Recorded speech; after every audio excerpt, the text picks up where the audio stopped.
रीनीट होना चाहिए या नहीं होना चाहिए, तो पेपर लीक होने की भी खबरें आई थी। तो आज की इस वीडियो में आपको क्लियर हो जाएगा कि आपका रीनीट होगा या नहीं होगा।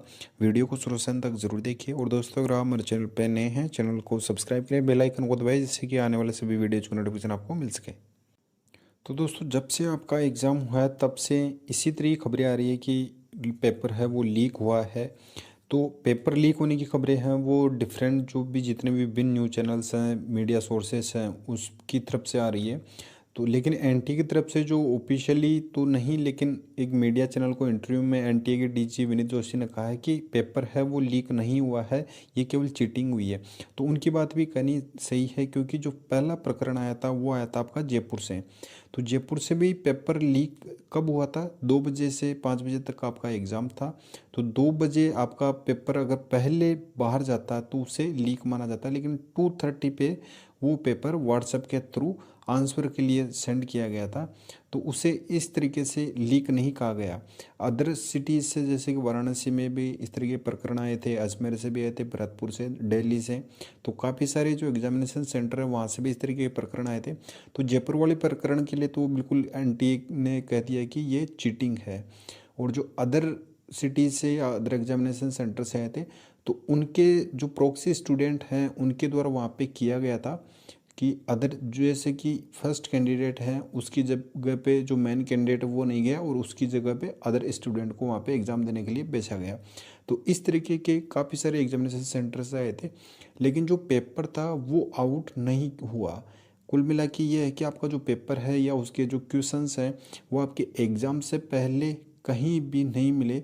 जो सोशल मीडिया पे आपके जितनी भी न्यूज़ चल रही थी या डिफरेंट मीडिया सोर्स से पता चल रहा था, वो यही चल रहा था कि जो पेपर था वो व्हाट्सएप के थ्रू, जो जयपुर वाला प्रकरण था उसमें व्हाट्सएप के थ्रू जो पेपर था वो सेंड किया गया था। लेकिन जो अदर एग्जामिनेशन सेंटर थे वहाँ पे केवल प्रॉक्सी स्टूडेंट को ही सेंड किया गया था। प्रॉक्सी स्टूडेंट जो प्रॉक्सी कैंडिडेट थे, तो उनके माध्यम से एग्ज़ाम कंडक्ट करवाया गया था। जैसे कि सीबीआई इन्वेस्टिगेशन आज का रिसेंटली जो प्रकरण सामने आया है, तो उसमें 50 लाख रुपए एक कोचिंग इंस्टीट्यूट के द्वारा लिए जाते थे हर एक कैंडिडेट के, और उनको गवर्नमेंट कॉलेज प्रोवाइड करवाई जाती थी। तो उसमें भी आपका जो पेपर है वो नहीं दिया जाता था कि पेपर है वो दिया जाएगा, इसके बारे में कहीं भी मेंशन नहीं है। उसमें केवल जो प्रॉक्सी कैंडिडेट है उसके बारे में ही आज के प्रकरण में भी ये सामने आया है। और इसी तरह से जो नेक्सस है, जो पीके नाम से एक मास्टरमाइंड है, तो उनके द्वारा भी यही जो प्रॉक्सी स्टूडेंट है उन्हीं के माध्यम से ही एग्ज़ाम कंडक्ट करवाया जाता था। लेकिन पेपर आउट होने की खबरें कहीं से भी नहीं आई है कि पेपर लीक हुआ है ये। और जो जयपुर वाला प्रकरण था उसमें 2:30 पे व्हाट्सएप के थ्रू सेंड किया गया था, ना कि 2 बजे से पहले। तो इस वजह से जयपुर वाले प्रकरण को भी चीटिंग का नाम दिया गया है। और अदर जो जहाँ भी एग्जामिनेशन सेंटर पे इस तरह के जो प्रॉक्सी स्टूडेंट के माध्यम से एग्ज़ाम लिया गया था, तो वहाँ के लिए एनटी ने कोई भी ऑफिशियल नोटिफिकेशन या कोई भी ऑफिशियल इंटरव्यू में नहीं मेंशन किया। अभी रिसेंटली जो प्रकरण चल रहा है उसमें यह है कि जो 36 स्टूडेंट है उन्होंने अपना एक रिप्रेजेंटेशन सेंड किया है एनटीए को, और उनके द्वारा यही एक कार्रवाई की जा रही है कि सुप्रीम कोर्ट में उस केस को लेके जाए। लेकिन सुप्रीम कोर्ट में अगर एनटीए के द्वारा कोई भी रेस्पॉन्स नहीं दिया गया, और वो पहले ही सुप्रीम कोर्ट में अगर कोई भी पिटीशन दायर करते हैं, तो सुप्रीम कोर्ट के द्वारा वो पिटीशन खारिज कर दी जाएगी। और खारिज इस बेसिस पे की जाएगी कि जो अथॉरिटी है उनके द्वारा अभी तक कोई भी रेस्पॉन्स नहीं दिया गया है, तो उनके द्वारा रेस्पॉन्स लेना ज़रूरी है। तो जो 36 स्टूडेंट के द्वारा रिप्रेजेंटेशन दी गई अभी तक उसके कोई भी रेस्पॉन्स एनटीए ने नहीं दिया है। और एनटीए ने पहले ही अपनी मनोदशा है वो व्यक्त कर दी है कि पेपर लीक नहीं हुआ है। पेपर लीक होता तो ही आपका रीनीट के चांसेस बढ़ते। ये केवल चीटिंग का ही बन रहा है, और जो कल्प्रेट है केवल उन्हीं के ऊपर ही एक्शन लिया जाएगा। अब कल्प्रेट भी दोस्तों जैसे प्रॉक्सी स्टूडेंट हैं तो वही मिल रहे हैं, और जो नेक्सस हैं वो प्रॉक्सी कैंडिडेट हैं, उन्हीं के बेसिस पे ही इसमें काफ़ी सारी खबरें आ रही हैं।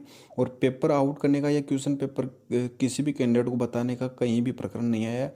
तो आपके काफ़ी सारे ये डाउट थे कि सर पेपर दोबारा हो सकता है या नहीं हो सकता।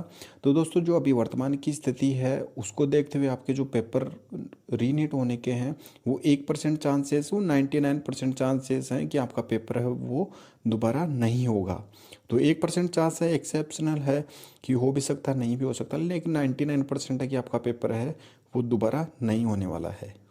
और एनटीए ने एक मीडिया सोर्सेज को अपने इंटरव्यू में बोल भी दिया है कि जल्द ही आपकी आंसर की भी जारी कर दी जाएगी और आंसर की जारी करने के बाद में ऑब्जेक्शन लिया जाएगा, जिसके बेसिस पे अगर आपके ग्रेडिंग में कोई भी इशू है या आपके क्वेश्चन या आंसर की में कोई इशू है तो उस पर ऑब्जेक्शन कर सकते हो। उसके बाद में आपको सेकंड पेज का एप्लीकेशन फॉर्म फिल करना होगा।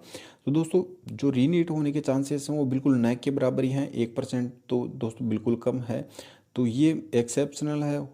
तो दोस्तों आप ये मान के चलिए कि आपका पेपर है वो दोबारा नहीं होने वाला है।